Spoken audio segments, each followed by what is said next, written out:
하는 모든 내용이 너무나도 사람 기분 나쁠 법하더라고요. 그러면서 하는 말이 제가 최소 2억은 해올 줄 알았다는 겁니다. 아니 그렇잖아. 너도 잘 생각해봤으면 좋겠어. 당장 1억 더 대출하신다고 부모님 노후가 어떻게 되시겠니? 남동생이 프로면 돈도 앞으로 잘 벌 텐데 뭐가 걱정이신지 모르겠어. 딸이 잘 살길 바라는 마음이면 나라면 어떻게든 얼추 반은 해오실 것 같거든. 당연히 잘 살길 바라시지만 제가 부모님께 너무 죄송하고 부담이 된다는 뜻이에요. 결혼은 원래 그런 거야. 둘이만 좋아서 하는 결혼에는 반드시 대가가 따른단다. 내 생각에는 2억 정도 해오면 딱일 것 같아. 다른 사람들이 뭐라고 하지도 않을 테고. 물론 난 네가 1억을 해오든 2억을 해오든 상관 안 해. 난 그런 시어머니 되기 싫거든. 그냥 네 생각해서 하는 말이야. 라고 아닌 척하면서 우리 부모님이 무능력하다는 식으로 폄하하고 본인은 다른 사람 말 신경 안 쓴다면서 결국 그렇게 빗대어 본인 생각 다 말하고 이중적이라는 생각이 들었고 이 결혼을 진행했다가는 왠지 지옥행일 것 같다는 생각이 들었어요. 어머님과 그렇게 식사하고 나오는 길에 저는 다짐했죠. 파혼하기로요. 그래서 남친한테 우리 결혼 더 이상은 안 되겠다고 말했더니 남친이 울고 불고 난리가 났습니다. 제가 안 만나주니 저희 부모님한테까지 찾아와서 제발 제 마음 좀 돌리게 해달라며 무릎 꿇고 빌고 그렇게 한 3주 정도 저도 나름 마음 아픈 시간을 보냈고 남친이 본인 엄마한테 따져서 신부 쪽에 더 많이 부담 주지 않게 결혼하는 걸로 하자고 했답니다. 그래서 어떻게 하자는 거냐니까 신혼집을 해주시기는 하되 더 인테리어나 가전 가구에 간섭을 안 하시기로 하셨다네요. 그거 장담하냐고 물으니 맞다고 당장 통화도 연결해 줄 수 있다며 오바하면서 스마트폰까지 들어 예비시모께 전화하려 하더군요. 예비시모도 저에게 따로 카톡을 하셔서는 본인 생각이 짧았다 하시며 그냥 결혼 전 누구나 겪는 에피소드쯤으로 생각하고 다시 결혼 준비하자고 사과하시더라고요. 그렇게 남친이랑도 다시 만나게 됐고 자연스레 예비시모랑도 식사를 2번 하면서 다시 결혼 준비를 하게 됐어요. 어머님 말대로 그냥 누구나 겪는 에피소드쯤으로 생각하려 했던 제 자신이 너무나 바보 같았다는 걸 나중에야 알게 된 걸 보면 참 그때는 저도 뭐에 씌인 사람처럼 이성적 판단이 잘 안 됐습니다. 예비시모는 정말 이제 결혼에 관여 안 하겠다며 두 손 두 발 들고 물러난 제스처를 했고 자연스레 분위기도 다시 좋아졌어요. 그렇게 바로 상견례를 치렀습니다. 상견례에서 예비시모는 저한테 하던 그런 무례한 말은 일절 안 하고 완전 정상인처럼 멀쩡하고 예의 있게 행동하시더라고요. 그런 거 보고 어느 정도 안심하고 결혼 진행한 게 실수였습니다. 날도 잡았고 예식장에 계약금도 넣은 상태로 이전보다 다정해진 남친과 더 끈끈한 애정을 주고받으며 다시 행복한 결혼 준비를 하고 있었어요. 그런데 예비시모로부터 어느 날 전화가 왔습니다. 회사 근처 백화점인데 퇴근하고 잠깐 올 수 있냐는 겁니다. 어렵지 않으니 그냥 갔습니다. 갔더니 어머님이 할 말이 있다면서 모 명품 시계 브랜드에 절 데리고 가시더라고요. 그때만 해도 어머님이 혹시 저한테 예물을 해주시려는 건가 싶어서 좀 당혹스럽더라고요. 근데 가니까 어머님이 남자 시계만 쭉 살펴보시면서 혼잣말로 이게 좋겠다 저게 좋겠다 그러시더라고요. 그러더니 저에게 하는 말, 내가 다 포기하긴 했지만 우리 아들 시계는 좀 제대로 된 거 해주면 좋겠다는 생각이 들어. 내가 보기엔 이 정도가 딱 괜찮을 것 같거든. 2, 3천만 원짜리도 고르면 얼마든지 있지만 네 형편이라는 게 있으니 딱 1,000만 원 정도로만 해주면 좋겠어. 어떠니? 라고 하시더라고요. 사실 저도 예물로 남친 시계를 생각해두긴 했는데 제가 남친이랑 상의한 시계는 600만 원짜리였거든요. 그런데 떡하니 2배 가까이 또 예산을 올리셔서는 1,000만 원이라고 하는데 좀 어이가 없더라고요.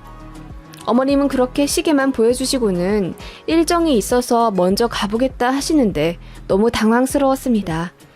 이거 보여주려고 퇴근하고 여기 오라 그런 건가 싶어서 헛웃음도 났고요. 덩그러니 매장에 앉아 생각하는데 매장 직원도 얼추 얘기 듣고는 저희처럼 여기에 예비 시어머니랑 며느리가 예비 신랑 시기 고르러 많이 온다고 그러시더라고요.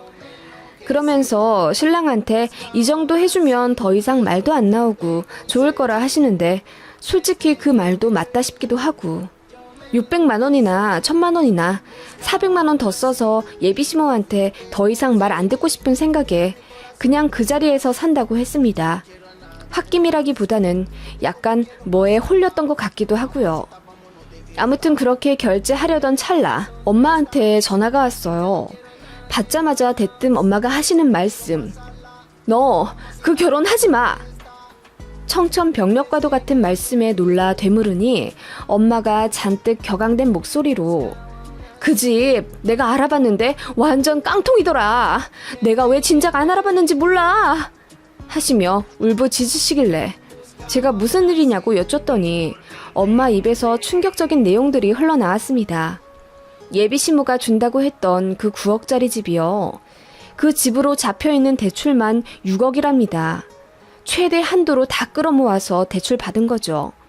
그렇게 대출 잔뜩 끼어있는 집을 넘겨주려고 했던 겁니다. 사실 저도 며칠 안으로 서류를 떼보려던 참이긴 했어요. 그런데 제가 시어머니 살고 계신 그 집에 직접 방문해보긴 했어도 동호수는 몰랐거든요. 남친이 저를 데리고 갔으니까요. 저희 엄마도 안 그래도 신혼집 될 그 아파트 등기부 등본 떼봐야지 알아봐야지 하셨지만 당장 집 주소도 몰라 시간이 흐르던 차에 엄마가 더 이상은 안 되겠다 싶어 예비시모한테 선물 보낸다는 핑계로 집 주소를 알려달라고 하셨다네요. 처음엔 예비시모가 됐다고 하면서 거듭 거절을 하는데 더 이상하단 생각이 들어 소갈비 보낼 준비 다 했다면서 퀵으로 보내야 하니 상하기 전에 알려달라고 하셨답니다. 그렇게 못 이기는 척 알려주셨댔고 엄마가 집 주소 받자마자 등기부 등본을 떼보신 거죠. 막상 그렇게 서류를 열어보니 시세 9억짜리 집은 맞는데 받을 수 있는 대출은 다 끌어모아 이미 깡통이더라고요. 제가 어이가 없어서 남친에게 그 집 대출 껴있는 거 알고 있냐고 물었더니 남친이 더 화를 내면서 아니 왜 뒷조사를 하고 그래? 너희 부모님 진짜 예의 없으시다. 요즘 주택담보로 대출 좀 안 받는 사람이 어디 있다고 라고 하더라고요. 그 말에 저도 눈이 돌아서 대출 잔뜩 끼어있는 깡통집 물려주고 우리더러 6억 대출 갚고 살라는 말이냐며 그런 시어머니가 세상에 어디 있냐고 입에 거품을 물고 난리쳤더니 그제야 6억? 나는 1억 정도 대출 받으신 줄 알았는데 내 오피스텔 보증금이 1억이잖아. 그때 엄마가 받아준 건데? 라고 하더라고요. 남친도 몰랐나 보더라고요. 알고 보니까 예비시모한테 가평 땅은 무슨 갖고 있는 집은 이혼하면서 받은 그 아파트 달랑 하나였고 당시 1억 중후반대였는데 운이 좋게 주변 호재로 인해 9억까지 오른 거였어요. 그런데 예비시모가 직업이 있다거나 돈이 많은 것도 아니라서 틈틈이 생활비 명목으로 그 집을 담보로 대출을 받으며 생활을 하셨댔고 몇 년 전부터는 다단계인지 뭐에 빠져서 몇 억씩 대출을 받으셨다네요. 그 이자값도 내기 힘들어 또 대출하고 나중엔 급기야 사채까지 쓰셨던 거죠. 그래서 빚이 늘고 또 늘어서 6억의 대출이 된 겁니다. 너무 황당하더라고요. 당장 갈 데도 없으면서 먼 배짱으로 우리한테 집을 물려주네 만에 한 건가 싶어서 궁금하더라고요. 그래서 파혼은 파혼이더라도 예비시모를 만나 따지고 싶었습니다. 근데 안 만나주더라고요. 제가 남친한테 이거 결혼빙자 사기죄로 소송할 수도 있는 문제라고 하니 그제야 미안하다고 하면서 사과하더라고요. 예비시모, 아니 그 여자도 그제야 저한테 전화를 해서는 속여서 미안하다고 울더라고요. 무슨 계획으로 그러셨어요? 지금이라도 솔직하게 말해보세요. 그럼 소송은 안 걸 테니까요. 라고 했더니 흐느끼시며 잠깐 아는 언니 집에 가서 살다가 저희 인테리어 끝나면 건강 핑계로 들어와서 같이 살려고 하셨답니다. 집 준다고 유세는 유세대로 다 부리고 나중에 합가까지도 하려고 했다니. 그 정도의 악랄한 계획이었으면 어차피 명의도 안 돌려줄 생각이었겠죠? 정말 어이가 없더라고요. 남친한테도 뺨 때리고 헤어졌어요. 그 집에 대출이 얼마가 잡혀있든 남친이 알고 있는 게 1억이라면 어쨌든 저한테 그것도 말해야 하는 상황이잖아요. 남친 말로는 어차피 오피스텔 빼면서 보증금 1억 가져오니까 별 문제될 거 없다고 생각했다는데 그것도 사실인지 모르겠고요.